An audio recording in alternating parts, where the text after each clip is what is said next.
Welcome to the last of the Col-Hi Wildcats 1982 podcast, brought to you by Dietzel Man Productions. And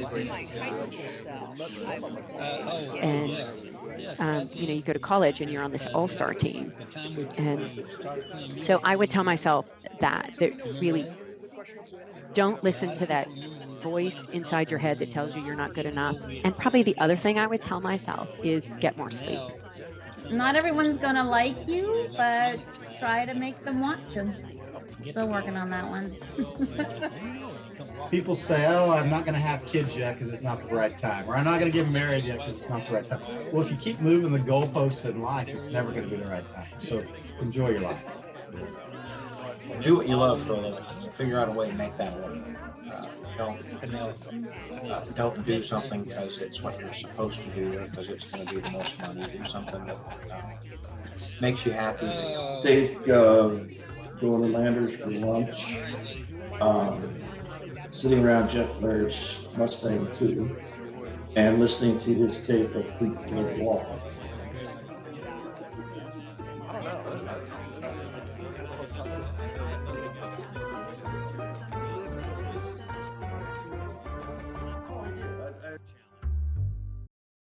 Hey, this is Scott Townsend. Welcome back to the last of the Col-Hi Wildcats 1982 podcast. Today I have with me all the way from Germany, and we'll find out exactly where in Germany, is an old friend, colleague, and graduate of 1982 College High, is Georg Fisch. George, how's it going? Very well. How are you? Good to see you. Good to see you too. So you're 7 hours ahead of us right now, right?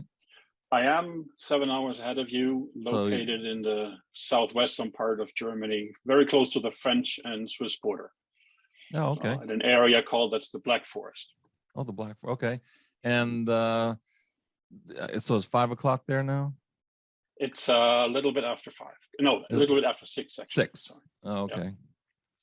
So I always like to know how far people are away when we're interviewing.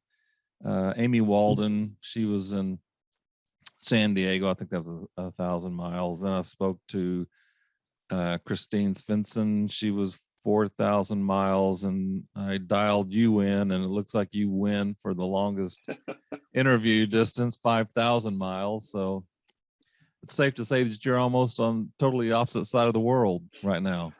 Absolutely, yes. Yeah. So, this project, we're interviewing Wildcats from 1982, mm-hmm.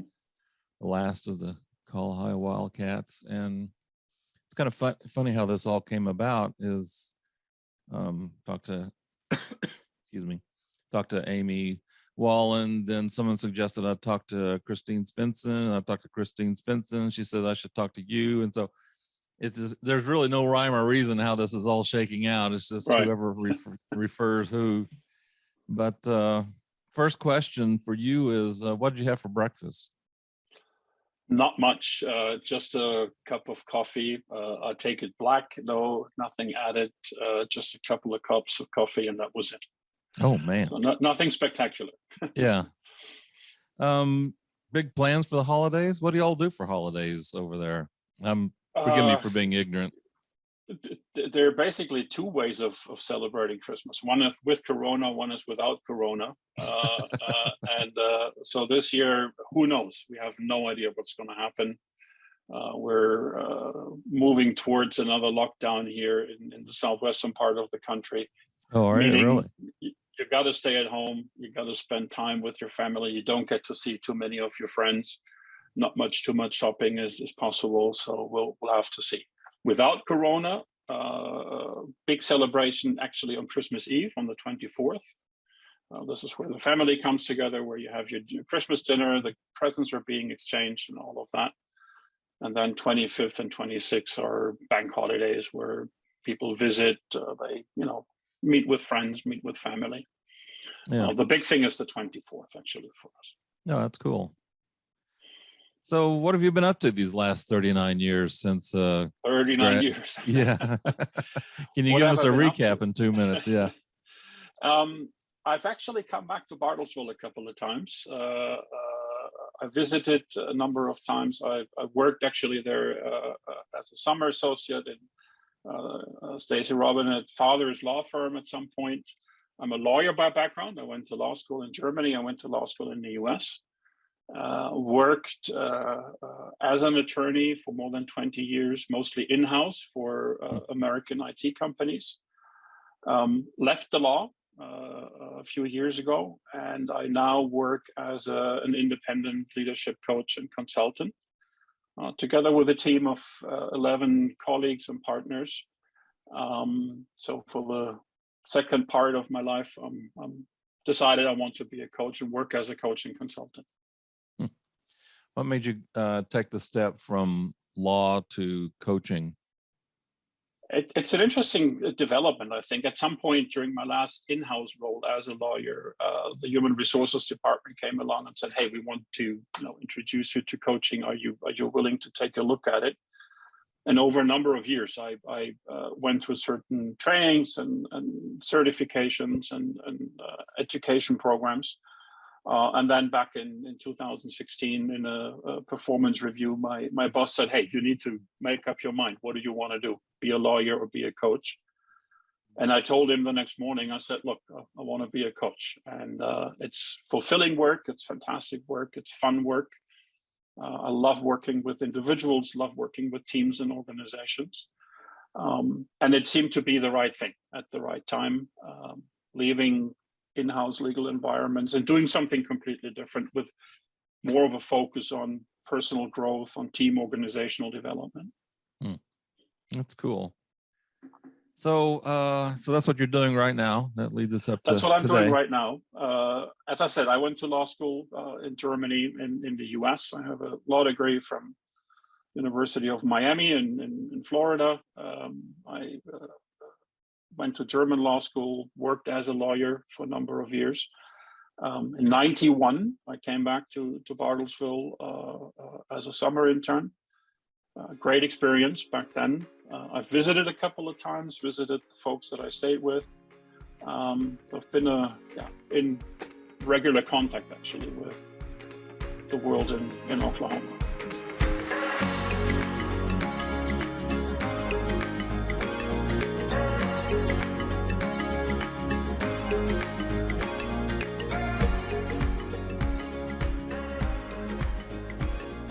No, that's great. So how did you get to Oklahoma? So you're over in Germany, and how did you wind up? How did you wind up here? That's everyone's asking me that whenever I talk about my time in high school and so on. My dad actually went to the University of Kansas. He was a KU graduate. Oh, cool. And he was over there on a scholarship for the first year. And the second year, he had to make some money to afford tuition, and he taught German. And one of his German students later on became my US mom. That's how they got to know each other. He actually also introduced her to a US friend of his, who then became my US dad at some point. So your dad's from the US? No, my German dad was in the US and attending KU, and he taught German. One of his students was my Bartlesville mom. Oh, okay. And one of his KU buddies was an American from Bartlesville, and he introduced the two of them. And that's how I ended up with them. They stayed in contact throughout all the years, and at some point invited me to spend a year with them. Oh, okay. So then, were you on the swim team? I was on the swim team. Absolutely, yeah. That's just how I met Christine. I met Chris Hayes, Randy Savage, Lauren Johnson, all of those folks. So you came over as an exchange student, or just? It was a private deal, basically. Okay. It was not under any sort of official program umbrella or anything like that. It was a private arrangement between the family I stayed with and ourselves from over here. Who did you stay with? The John F. Kane family. Oh, okay. So Kathleen Kane, who graduated from Col-Hi in '81, she is my big sister, so to say. Oh, that's cool. So what are some of your memories of Bartlesville? When you think of Bartlesville and College High, what are some of the first things that come to mind, good or bad? They were all good, actually, I must say. And I love to think about it. It was an amazing experience. And when people ask me, about my life and what I've done so far, I would always say it probably was the year that had the biggest impact on my life. Here I was, I came over, had barely turned 16, or I turned 16 within the first couple of weeks. I'm an only child. Suddenly I had 5 siblings that I had to cope with, thousands of miles away from home. Oh, yeah. Suddenly becoming more independent, growing up, not understanding a single word in the first few weeks. Oh, I sat there trying to figure out what in the world everyone was talking about. And I learned a lot. I grew up. I became more mature, more independent. I became curious about other people, their culture, their background, their personalities.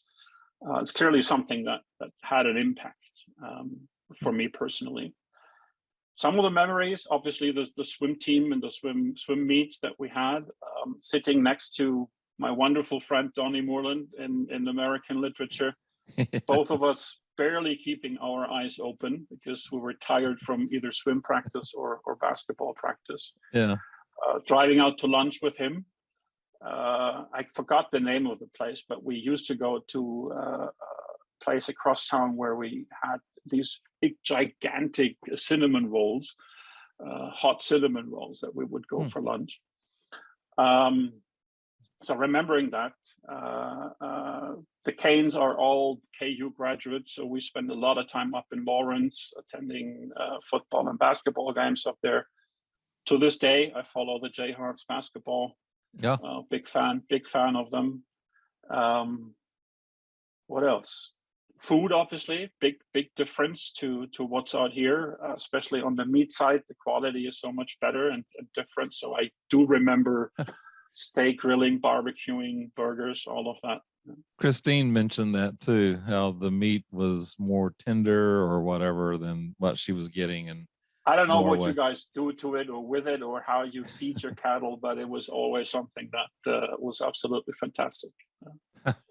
Aside from steak, which is always really good, what were some of your favorite foods here? I think over the years, not just in Bartlesville, but over the years, I absolutely became fond of the type of U.S. Mexican type of food that you can get. Always really enjoyed that. The year in Miami, it was all about Cuban food and Caribbean stuff that we got to like and enjoy. So it's really, a variety of international cuisine. All the more different, the better. So how did you overcome the language barrier? I mean, from going from not knowing anything to, did you eventually, I guess you eventually caught on to some extent? I eventually caught on, and it was funny. At some point, I was about into my stay. It was about 6 or 8 weeks when I suddenly started to dream in English. And I woke up one morning and I thought, what's going on? And that was the moment when it clicked, when I thought, okay, I finally begin to understand things a lot better. It's no longer the strange kid from Germany with a funny accent. It's something's clicking, something's working. Right. It seems like I don't know this from experience, but I've heard that it's just better to immerse yourself, just to go in and you sink or swim when it comes to learning the language. Absolutely. And I remember what I did a lot of times. I was watching TV a lot. School hadn't started. I came over in July. So there was some time until school started. And I did watch a lot of TV, trying to catch up and understand, and watching news and sports and all of that. And that helped a great deal. You mentioned Chris Hayes and Christine Svensson and Lauren Johnson. Who were some of the other friends that Donnie Moreland and who were some of the kids you hung out with during? It was high mostly school? the folks from the swim team, actually. Rebecca Perrier was there. Will Powers, Steve Goodell, Ann Bloomfield. So it was mostly the folks from the Col-Hi swim team, as well as from the Splash Club, which was the Phillips 66 team that existed back then. I believe it still does at the moment. Mm-hmm. So you mentioned earlier, this was my next question, but you've already answered it, I think, and that is, do you still stay in touch with your friends from high school? Some of them, yes, absolutely. Yeah, I've met Rebecca a couple of times out in California when I was out there on business. Donnie and I have met a couple of times in Bartlesville, as well as here in Germany when he was on a tour. Some of the staying in touch is done through Facebook and WhatsApp and the social media platforms.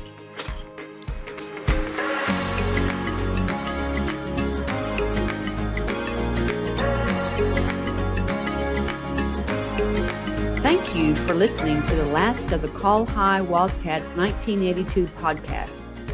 And we'll be right back after this.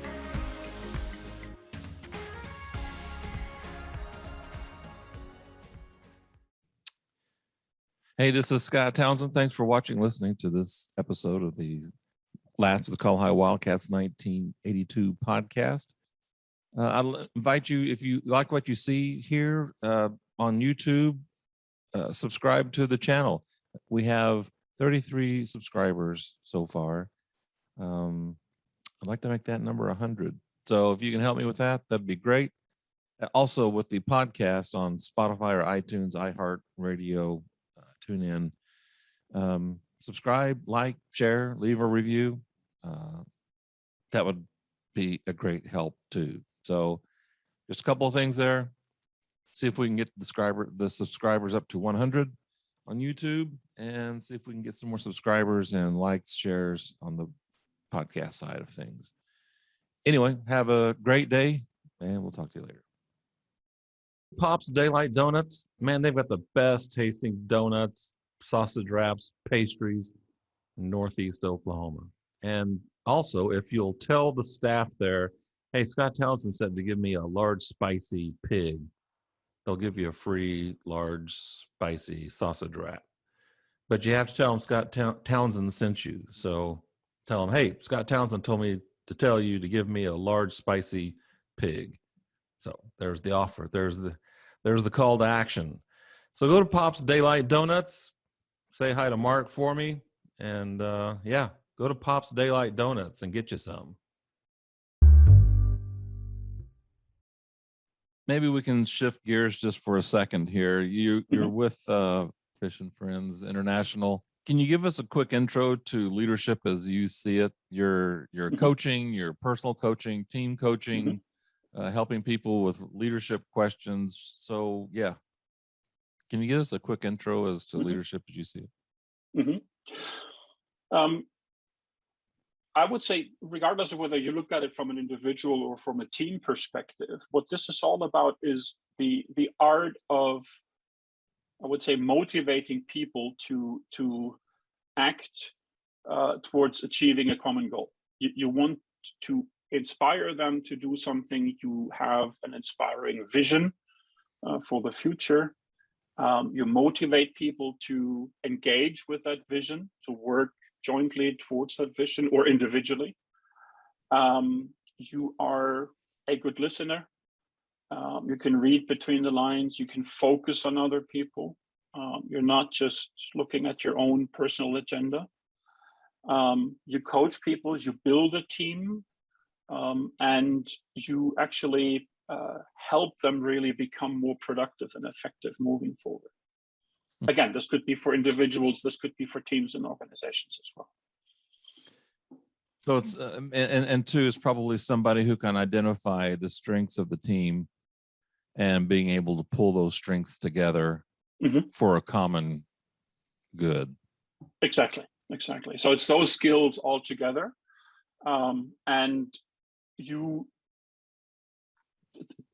the key thing for me is the combination of being able to develop a vision and then actually supporting the people to work towards that. So always something where you focus on the future state. You want to change something in the present and you want to move forward, becoming more productive, changing things in your life, changing in the team setup, whatever. So is coaching only for troubled employees? Not at all. Not at all. There's this common perception that it's like, hey, John, you know, this is your last chance. We're going to send you to the coach. And if you don't do well there, we're going to fire you.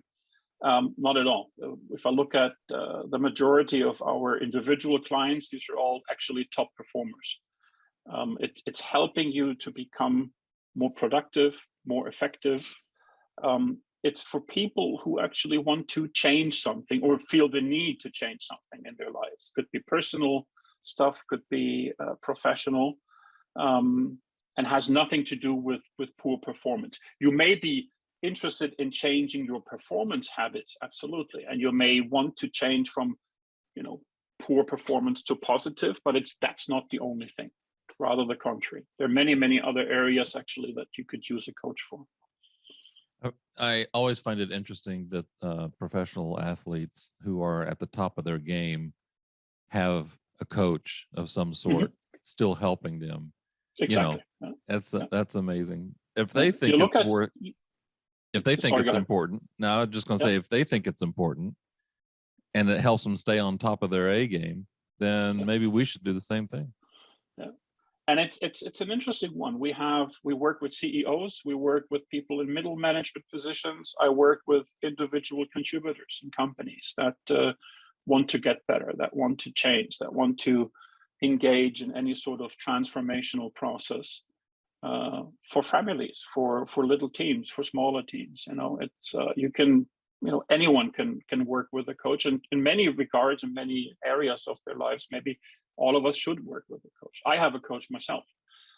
I'm certified, I'm licensed, I'm accredited, and at the same time, I seek help and support of a coach as well.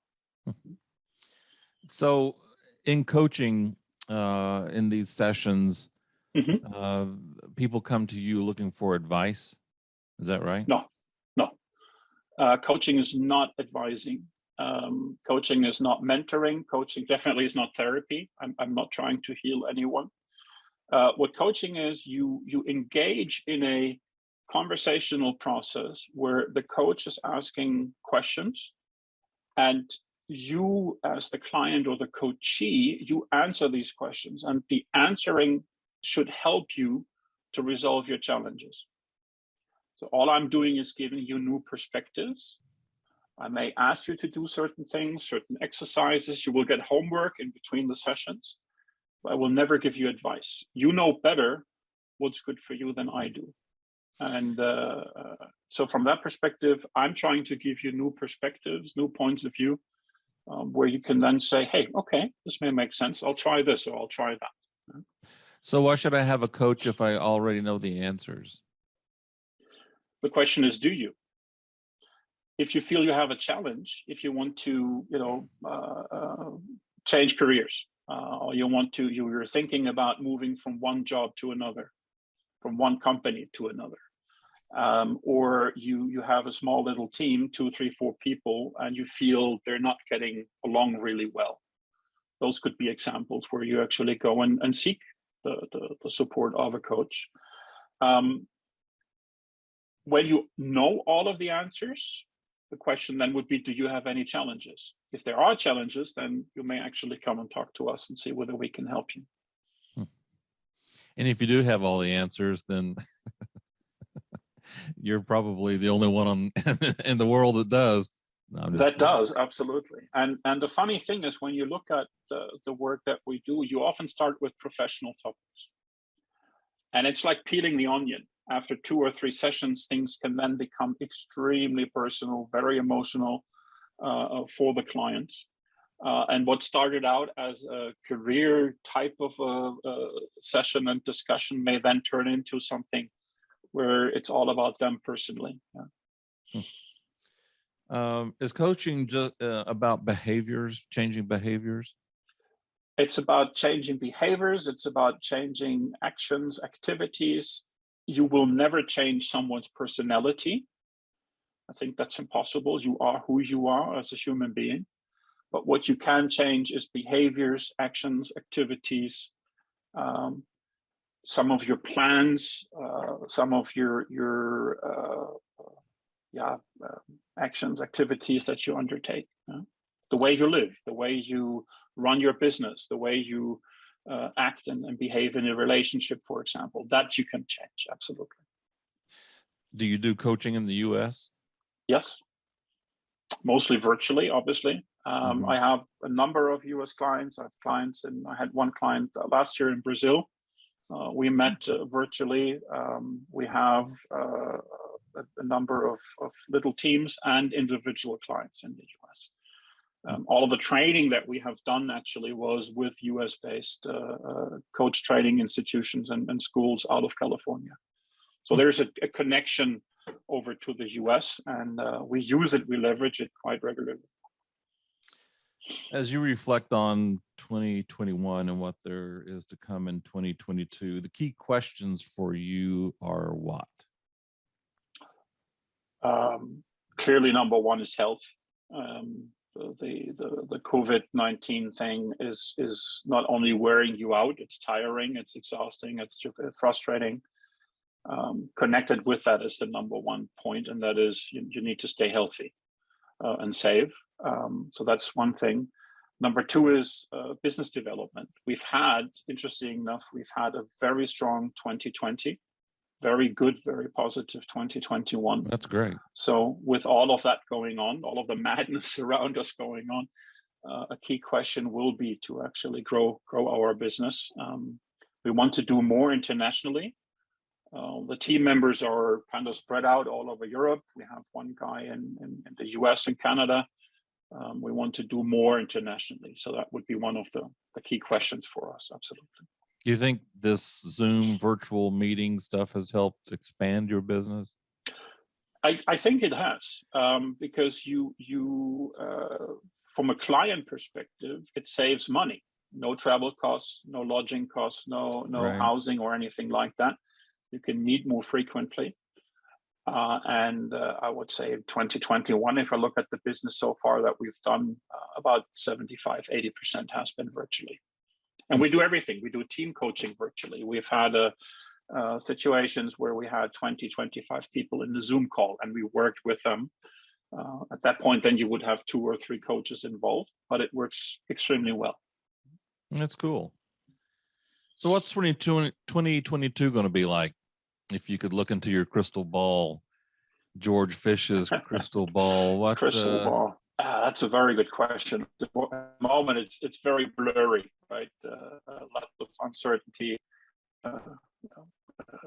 I hope that we're all getting our act together, not only on the health side of the house with the pandemic going on, but there's so many things in the world at the moment that need more attention, need more focus, whether it's environmental protection, whether it's climate control, whether it's the political radicalization that's taking place all over the place.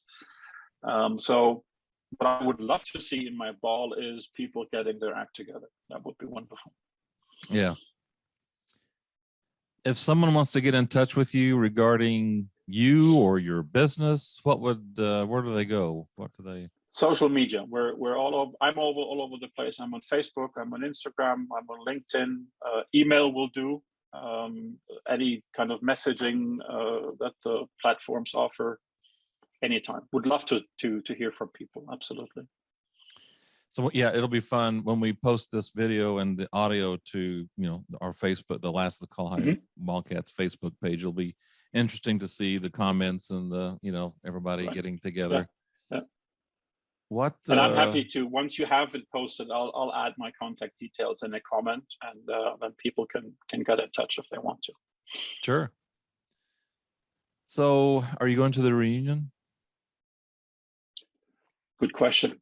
I would love to. I haven't been in Bartlesville for some time. I would love to see my family again. Haven't seen them in a while.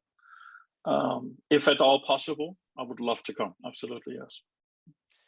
So the last question I always ask everybody is, you're at your graduation and you see your 18-year-old self, and you walk up to 18-year-old Georg Fisch and knowing what you know now, what would you tell him? What advice would you give him? That's a good question. That's a typical coaching question, by the way. What would I tell him? I think I would tell him that at some point he should start living his life from the inside out more rather than from the outside in. What I mean by that is pay more attention to what's good for yourself, lead yourself rather than being led by others, being told by others what to do. Focus on what's good for yourself, start taking more care of yourself. And this may sound a little bit woo-woo and shishy, but really start loving yourself a lot more and start doing that a lot earlier in your life. I think that would be the big piece of advice I would have. That's great. So any last words, anything you want to tell the Wildcats out there watching, listening? All the very best. Happy holidays from, as you said, 5,000 miles away. Hopefully we'll stay in touch and we'll get to hear from people. I'd be more than happy to hear from people and stay in touch and reestablish relationships. It would be great.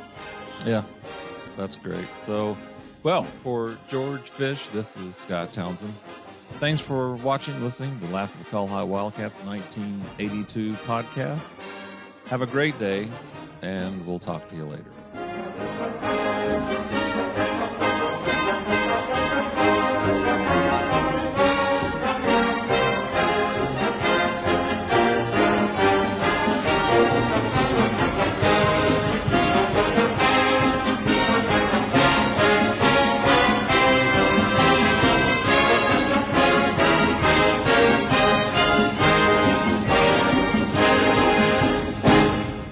The Last of the Col-Hi Wildcats 1982 podcast is a Dietzo Man production. For more episodes, visit the Last of the Col-Hi Wildcats 1982 YouTube channel, listen on Apple Podcasts, or wherever you listen to your favorite shows.